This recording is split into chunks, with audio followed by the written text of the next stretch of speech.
How to delete Instagram chat from both sides permanently. Hello guys, this is Atticus and welcome back to another tutorial video. In today's video, I'll teach you guys how you can delete Instagram chat from both sides permanently. So without any further ado, let's dive right into it. The first step here is open up your Insta. After you open up your Insta, your first page should be look like that, and now you can head over to your DMs.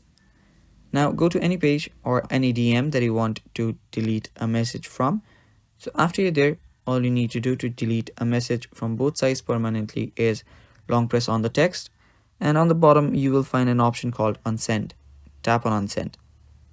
After you tap on unsend, the message will get removed from both sides of the chat, and yeah, that is basically how you do it. Now you can do it again and again. You can completely delete everything here, but to completely delete your entire chat, what you'll need to do is you'll just need to swipe left on the chat, tap on the three dots, and then tap on delete.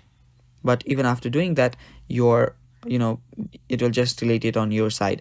The only way to delete a chat from both of the sides is by unsending a text by long pressing on it.